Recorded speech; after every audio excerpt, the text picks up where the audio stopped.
Hey, what's up guys? Exalted here, and in today's video, I'm going to be going over a couple new advanced tips and tricks for you guys to learn and practice in creative. This is going to be episode number 4 of the Staying Ahead of the Curve series. For those of you who are new and don't know what the Staying Ahead of the Curve series is, what it is it's a little series that I do on my channel where I go over the new, most advanced tips and tricks that you need to learn to stay ahead of the curve. The goal of this is to keep you better and always one step ahead of the average player, because as everybody knows, the average player is getting better and better and better, and with the new introduction of the arena mode, there's going to be no stopping on that. So with that being said, let's get straight into Staying Ahead of the Curve, episode number 4. So for tip number 1, this is a situation where you have boxed your opponent. He is just right in here. He's right here chilling, waiting for you to edit on him. What most players will do when they're in this situation is they will make a simple edit like this, maybe shoot at him. But this player is 99% of the time expecting that, and it is not very effective anymore. What more advanced players will do is they might rotate and then shoot them through, because they'll be phasing in the ramp for a second. But yeah, so what I'm going to show you is I'm going to show you a really nice new edit. What it is you're going to edit your stairs like this, which is a U. So you're just going to make a big U like so. You're going to have this weird stair edit, and then when you're over on this side, you can reset it and phase right through to the other side. So from the enemy's perspective, when they see this edit, they're expecting you to come here. They will be sitting here waiting to see, because it's the only open spot. Like, it's the only open place where the, I guess, offensive opponent could jump out and shoot at them, right? So they're always expecting you to go there. This is your perfect opportunity to jump to the side, edit through, and get a really nice shot off on them. Super effective strategy. It's not too hard as long as you can reset edits. So usually you're going to hit the edit, you're going to reset it, and you're right behind them. Super effective. I highly suggest you guys start using this. I don't really have words. It's just an insanely effective edit. With that being said, let's get straight into number 2. Alright, so for tip number 2, I'm going to be going over a new way to side jump.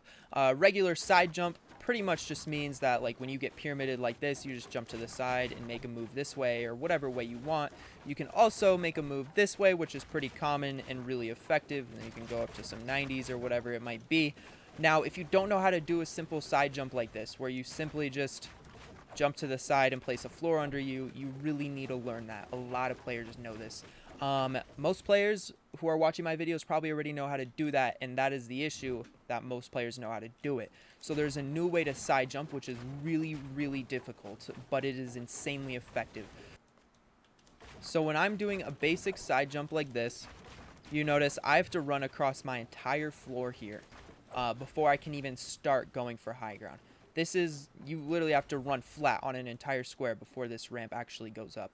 Yes, it's effective because you don't have to start down there and start building up, but that floor that you have to run across really gives the opponent the ability and the time he needs to maintain high ground on you. The new way to side jump is, what you're going to do is, when you get pyramided like this, you're going to be under there, right? Like I'm the opponent. Instead of jumping out and then like starting building up here or something, you're going to immediately start your ramp here, and you're going to get an entire extra ramp above them, and this will give you a really quick head start to take high ground. I'm going to go ahead and show you a couple of examples of what that looks like, because remember, it is very difficult. A few suggestions that I can give you is do it to the left. It's easier to do to the left because of your viewing angle. So running to the left, you're going to run to the very corner of the ramp. So you're going to run like very corner of the pyramid. You're going to run as far to this side as you can, because you need to be as high as possible. So I'm going to go like this, and I get really nice, really quick high ground just like that. It is extremely effective, extremely fast, and if you can successfully and consistently do this trick, you will most likely always have high ground. This is kind of the hard part. This is what will happen is if you accidentally place your ramp before your floor. So like I said, this is a super difficult strategy, and it requires a lot of practice. For the last tip, what I'm going to be doing is I'm going to be showing you guys the fastest possible way that you can actually start a creative 1v1.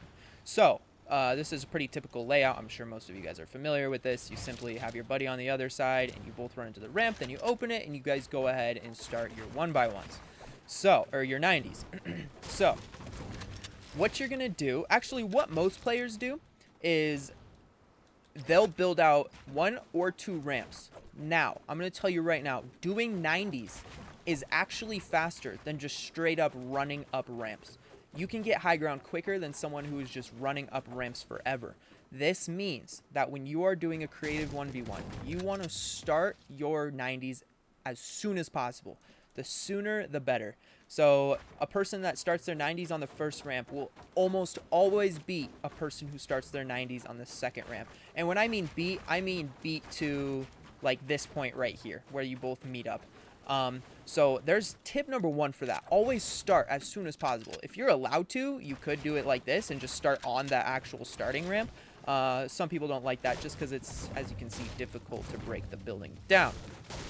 So that's going to be tip number 1. Now into the 90s part. The fastest 90s you can do, you're going to be holding W and D at the same time. And instead of doing regular 90s like this, where your momentum is looking up the walls, you're going to want to build less and do 90s like this. This will just save a little bit of time where you'd be looking there, which means your 90s are going to be faster. Next is going to be your second 90. Your second 90 is the biggest part about getting the high ground. It's all about the positioning. So for the first 90, you can pretty much be wherever you want to do, but the closer to the middle you are, the better. It's also harder, but the closer to the middle you are, the faster it'll be. Also, the further away from the top you are when you can start your 90, the faster it'll be, just because you don't have to run as far. So that's kind of the point with all this. Now, for the second 90, you're going to want to do the 90 right in the middle of this ramp. You're not going to want to do the 90 up here. You're going to want to do the 90 right in the middle of your first 90s ramp, like right here.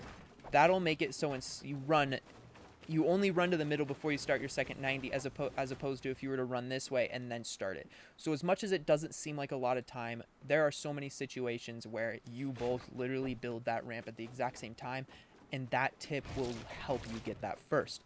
So a little bit quicker, I'm going to try to show you guys an example real quick.